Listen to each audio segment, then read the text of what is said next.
Elon Musk is officially out, but with his departure, Musk left us a dire warning. Welcome to America Uncovered. I'm Matt Gnezda, filling in for Chris Chappell, who had to go return some videotapes. On Friday, Elon Musk officially left the White House, ending his leadership at DOGE. The media, of course, jumped on this, doing their best to imply he was forced out after breaking with Trump over his big, beautiful bill. But that's not true. Well, not quite. Musk's status as a special government employee had a time limit of 130 days, so he was leaving anyway. However, he did take issue with Trump's bill. He was disappointed with it, saying the bill undermined DOGE's mission by increasing the deficit. He added that a bill can be big or beautiful, but not both. Sorry, doggo, it just wasn't meant to be. But in the time Musk did have, what did DOGE actually accomplish?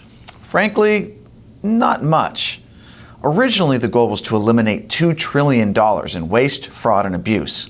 This was meant to stop the runaway growth of America's national debt. And of that $2 trillion, how much did DOGE manage to save? Well, according to Musk, by the end of April, the department had saved taxpayers around $160 billion. I mean, 8% of $2 trillion is something, but it's not exactly what he was hoping for. If government spending were a pizza, the DOGE cuts would be like the slice you get at a classroom party on the last day of school. But even that may be too optimistic. While DOGE did save $160 billion, an estimate by the nonprofit Partnership for Public Service claims it cost $135 billion in lost productivity, rehiring, and paid leave for federal employees. And even now, according to the DOGE website, the savings have only hit $175 billion. That's less like getting a tiny little slice at a school pizza party and more like eating a single pepperoni off one of those brown paper towels from the bathroom. So what gives? Was DOGE just bad at finding government waste, fraud, and abuse? Is it a myth invented by the Trump administration to justify cutting essential services? Well, not exactly. DOGE did find a lot of questionable government spending. It found $382 million in unemployment benefits given to people who either didn't qualify or sometimes didn't even exist, though critics claimed this was already known in 2023. It also found $80 million for DEI programs and other wasteful spending at the Pentagon. Not to mention all that USAID money for things like DEI in Serbia, Wuhan lab research, and somehow Egyptian tourism. As if Egypt needed help with tourism. They have these. Did they really need our help getting tourists? That'd be like paying France to make wine or paying China to build up its military. I think they can handle that on their own. Wait, what's that, Shelley? Oh, that's bad.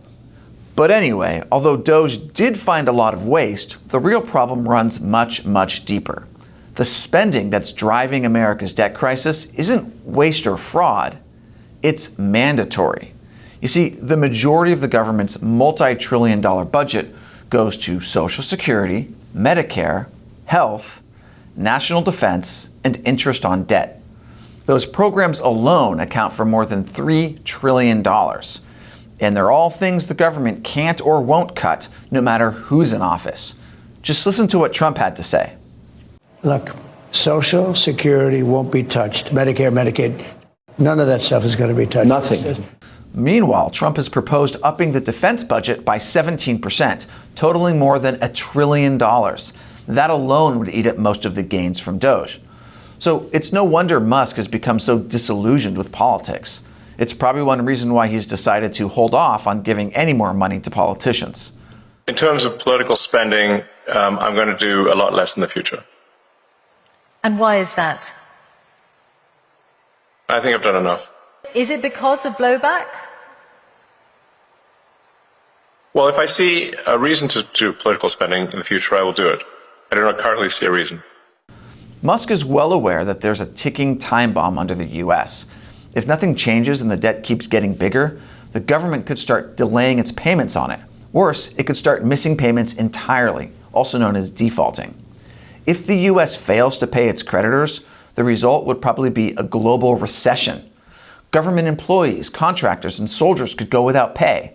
Skyrocketing interest rates would push Americans to the brink, And the US could even lose its status as the global reserve currency, opening the way for adversaries like China to take its place. But don't worry, the US will never default on its debt in our lifetimes, because the US can just inflate its way out. That's right, money printer go burr. But more inflation would mean most Americans get poorer. So is there another solution to massive government spending that doesn't involve actually reducing that massive government spending? Musk believes our only hope is to grow our way out of it. More growth equals more tax revenue, and that means the government wouldn't have to cut spending. And Musk probably doesn't just mean we need a few good quarters of 2.5% GDP growth. He likely means explosive China-style growth of 5-6% for a decade. But is that even possible? Well, it's a long shot, but if America's politicians aren't willing to cut entitlements and the military, what choice do they have? Theoretically, you could try to get there at least partially by unleashing American energy. Cheaper electricity means bigger returns on everything from manufacturing to service industries to household savings. And Trump has already vowed to do this with America's oil and gas, in addition to nuclear energy. But that's not enough. You'd also have to slash regulations across the board. And I mean everything from environmental protections to banking to workplace safety. And this would make America's business climate a bit more like the Wild West. But with that danger comes opportunity along with greatly reduced costs. To help achieve this, in January, Trump issued an order to federal agencies that for every new regulation, 10 should be eliminated. The Big Beautiful Bill expanded on this by reintroducing the REINS Act, which requires federal regulations with significant economic impact to get congressional approval before taking effect. However, the act was not included in the final House version of the bill out of fear of violating Senate reconciliation rules. Can't win them all, I guess. The bill also puts a 10-year pause on any state-level regulation of AI, which many believe will create a boom in productivity, as long as AI doesn't destroy our civilization in the meantime. And of course, there's tariffs. The administration is hopeful that by placing tariffs on countries like China, companies will be incentivized to move production back to the United States. While this would raise prices for consumers in the short term, the long-term benefits of reshoring would be immense.